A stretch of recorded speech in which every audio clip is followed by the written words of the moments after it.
Hi there, everyone. Welcome to the Daily Gardener. I'm your host, Jennifer Ebling. It's May 10th. Have you ever intuited the name of a plant? A few years ago, I was in San Diego and I was sitting on a bench outside the hotel and I spied the most amazing blossom. It looked like the head of a bird. My mind latched on to bird of paradise. I looked it up on my phone and sure enough, it was just that. Here's today's brevities. On this day, English author, translator, and clerk to the kitchen of the Archbishop of Canterbury, Leonard Mascall, was buried at Buckinghamshire in 1589. Mascall published a number of books. In 1572, Mascall published A Book of the Art and Manner How to Plant and Graft All Sorts of Trees. Along with cultivating fruit trees, the book was the first to refer to secateurs or pruning shears. The word secateurs is taken from the Latin secare, to cut. On this day, it's the birthday of John Hope, who lived during the Scottish Enlightenment. He was a botanist, a famous professor, and founder of one of the leading botanical gardens in Europe, born on this day in 1725. At the time, Edinburgh was the place to study medicine, and all medical students had to take botany courses. Hope was a captivating instructor. He was one of the first two people to teach the Linnaean system. He was one of the first instructors to use big teaching diagrams or visual aids to teach his lectures. His students traveled from all over the world, Europe, America, India. Hope taught over 1,700 students during his tenure, and they included the likes of James Edward Smith, founder and first president of the Linnaean Society, Charles Drayton, and Benjamin Rush.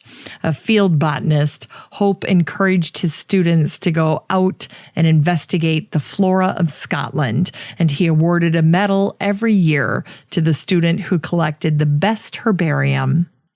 It's the birthday of Alan Grimmel, born today in 1913. In 1950, Grimmel was a professor of biology, and he was invited to appear on a brand new show called The Gardener's Question Time. Grimmel spoke with a calm Scottish voice. In his obituary, it was said he could persuade followers of the show to plant the most vicious weed. This entire week, May 5th through May 11th, is International Compost Awareness Week, the largest and most comprehensive education initiative for the compost industry. It's celebrated nationwide in Canada, where it started in 1995, as well as other countries every year during the first full week of May.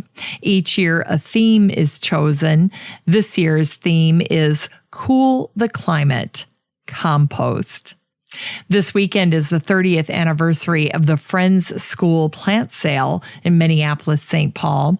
With more than 2,450 plant varieties, it may be the largest plant sale in the United States. It's a fundraising event sponsored by the Friends School of Minnesota, a small Quaker school in St. Paul.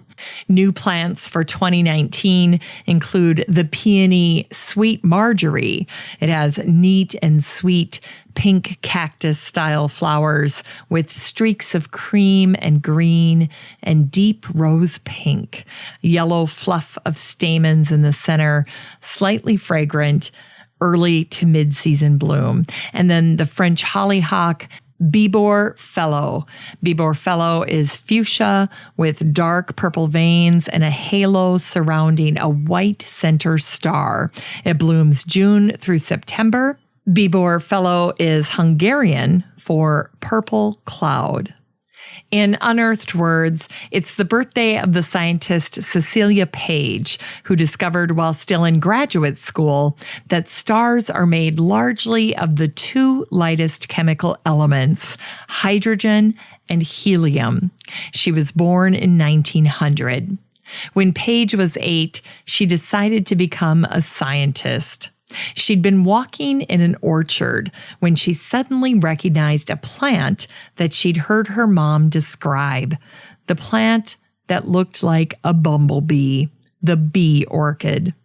Later, she recalled her excitement at seeing the plant for the first time.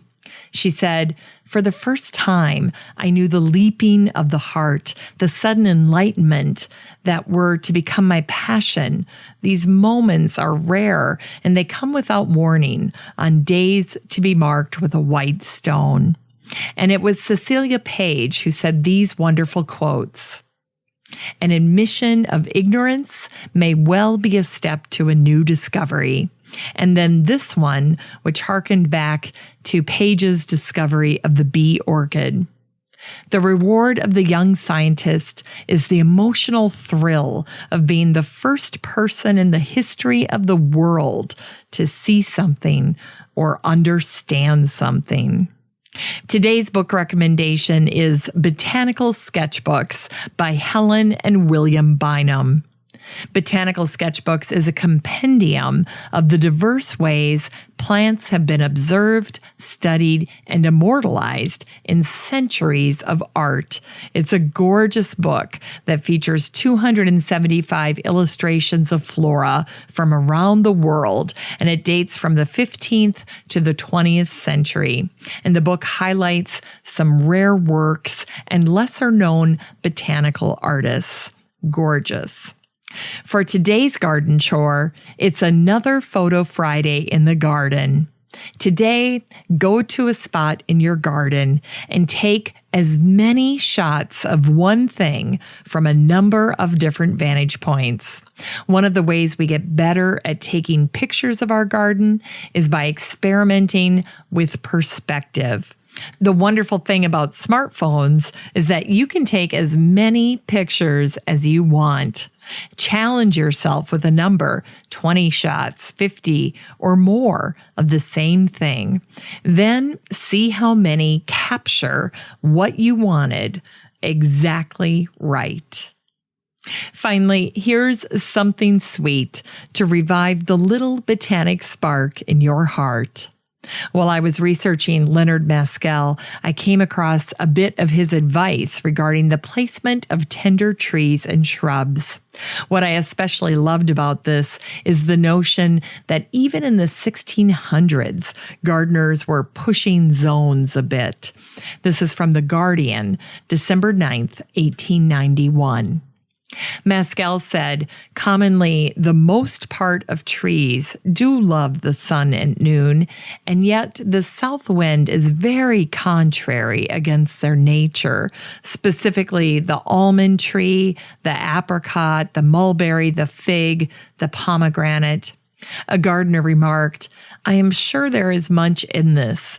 It is quite certain that all Japanese trees like shade and a north aspect, and the finest, most fruitful old mulberry tree that I have ever seen is at Rochester, growing in a corner where it looks to the north and the east, and is thoroughly protected from the south and the west."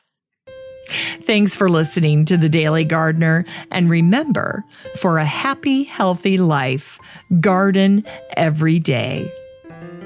The Daily Gardener is produced weekdays in lovely Maple Grove, Minnesota. You can find complete show notes over at thedailygardener.org, and be sure to share the show with your garden friends.